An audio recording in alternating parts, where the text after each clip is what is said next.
commencer sur ce qui s'est passé la semaine dernière, à savoir le combat d'Alan Bodo qui était en ouverture de carte de l'UFC Vegas. Deuxième combat pour Alan contre Rodrigo Nascimento, le Brésilien. Superbe premier round, puis j'ai envie de dire patatras, il s'est passé quelque chose, donc on ne sait pas trop ce qui s'est passé. Tu vas peut-être nous en dire plus. Et donc là aujourd'hui, Alan qui est donc sur deux combats à l'UFC, malheureusement deux défaites, et on attendait beaucoup de ce deuxième combat. Absolument. Euh, une journée compliquée pour nous. Je reste le sentiment qui est le plus gros, même si on a pas mal de choses positives sur ce combat, le sentiment qui domine, c'est la déception. Je suis déçu de ce combat parce que c'est compliqué des fois de contrôler de juger un combat où l'adversaire se fait dominer de A à Z. Tu te dis, bon, il n'y a pas de solution, c'est mort. Là, pour le coup, ce n'était pas le cas. Alan a commencé le combat correctement, sans trop faire d'efforts. Il était au-dessus de l'adversaire. Il était au-dessus physiquement, techniquement, stratégiquement. Il s'en sortait sur le premier round.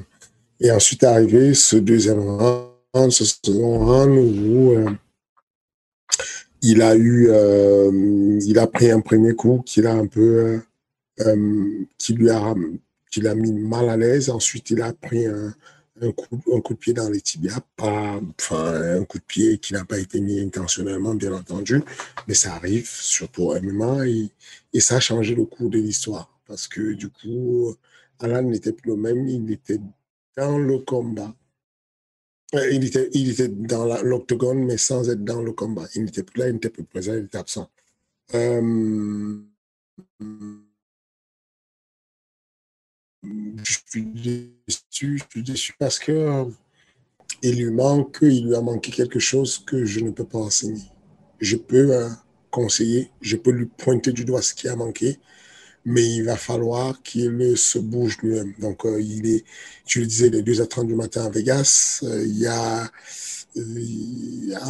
23 ans, on était encore au resto, on en a encore parlé, on a beaucoup parlé de ça, et mon rôle de staff, mon rôle de coach, c'est d'apporter la vérité, même si ça fait mal.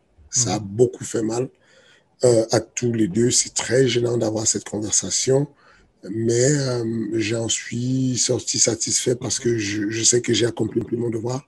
Lui, c'est quelqu'un de, c'est vraiment une bonne personne, Alan. Et donc, du coup,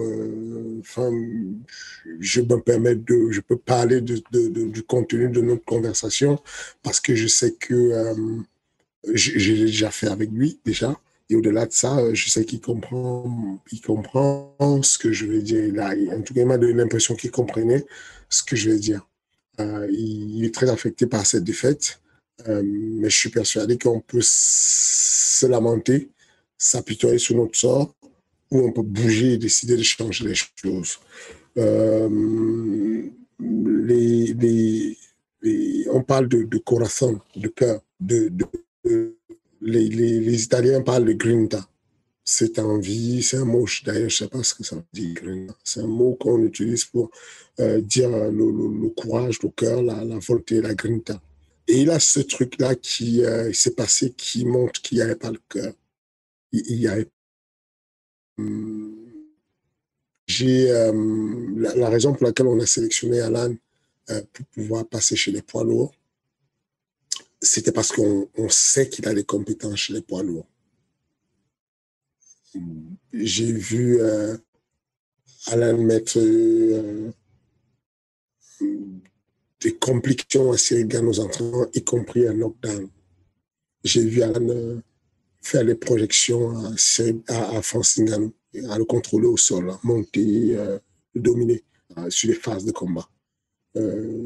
C'est la dernière fois pour illustrer ce que je disais sur le management, je t'ai envoyé une vidéo, mais qui n'avait rien à voir avec j'aurais pu faire une autre vidéo qui était un peu, comment dire, un peu plus expressive sur le sparring entre Alan et Francis. J'ai pas voulu le faire, mais cependant, euh, ce n'est pas un déficit de force qu'Alan a. Je l'ai vu faire de la force contre Francis, il n'y a pas plus fort. que Francis. Je l'ai vu faire de la stratégie de combat et de la technique contre Cyril. C'est l'un des plus grands techniciens. Et donc, le seul problème, c'est l'esprit qu'il a à la salle, le transposer dans la cage et lui apporter, lui donner l'indication d'aller chercher quelque chose que je ne peux pas lui apporter. Je ne peux pas le lui donner, je ne peux pas enseigner le cœur. Ça vient de là à l'intérieur.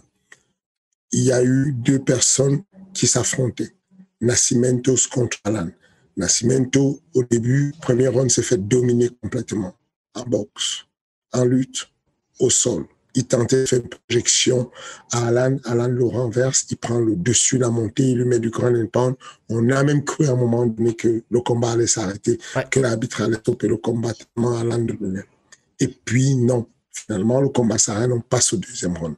À partir de ce moment, le combat commence. Alan est déjà sorti du combat. Moi, en tant que spectateur, je regardais ça, la télévision, de mon téléphone. J'étais en train de passer le contrôle des douanes à l'entrée des États-Unis. J'entrais justement à Atlanta. Et à Atlanta, j'étais à Nassau-Dean et on passait le contrôle, on guettait en même temps. Enfin, tu le sais que sur le contrôle, à l'entrée des États-Unis, il ne permet même pas qu'on sorte le téléphone des poches, mais j'avais le téléphone et je matais en même temps. Et donc, dès le début du deuxième round, j'ai dit à Nassau, ça ne va pas.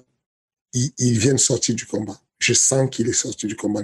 Et Nassau me dit, mais non, il est en train de dominer, là, c'est bien, il met des coups, il met des frappes, c'est lui qui domine. Je lui dis, crois-moi, je sais voir. Et il a sorti du combat. Et ça n'a pas tardé, il y a un jab qui prend, et ensuite, par la suite, il y a un coup dans les parties qui prend, et c'est pas qu'il se plie de douleur, auquel cas j'entends que tu te plies et que tu tombes par terre, mais il tient les parties et il tourne le dos à l'adversaire avec un signe d'agacement parce qu'il a pris un coup dans les parties. Ça, ce sont les signes de sortie du combat. Et je suis très déçu pour lui aussi parce que il le mérite vraiment, il a mérite la victoire, il mérite le succès. Et ça me fait la peine qu'il se donne tant d'efforts pour se préparer, qu'il se bute à ce point pour se préparer, qu'il sacrifie sa famille, qu'il sacrifie les amis, qu'il sacrifie le boulot et qu'il vienne lâcher à quelques secondes du but. C'est simple, quand on remonte au deuxième round, il y a le coin de l'American Top Team qui dit à Nascimento, ne recule pas, fonce, ne recule pas, arrête de reculer. Et il y a Benjamin Safati essentiellement et le coin de Alan qui lui disent, ne recule pas, continue à lui mettre la pression, il ne faut pas reculer contre Nascimento. Et il se trouve que Nascimento a gagné raison, a pris raison, parce qu'après son jab, il a vu Alan qui mettait des coups, mais sur le reculoir. Ça lui a permis d'avoir confiance et de placer des combos carrément, des enchaînements qu'il n'arrivait pas à placer au premier round. Il a tenté de placer des entraînements au premier round. Il a été coupé net par Alan Baudot. Et donc, oui, je suis dans l'idée de la construction. Ma critique, elle est dure, elle est forte, mais elle est pour qui se réveille et qui puisse raconter une autre histoire que ce que le fossoyeur veut qu'elle soit son histoire. C'est pas cette histoire-là, Alan Baudot. Alan Baudot, il vaut mieux que ça, il est plus dur que ça. Et il faut juste qu'il y ait cette prise de conscience qui est, je n'ai pas eu le cœur.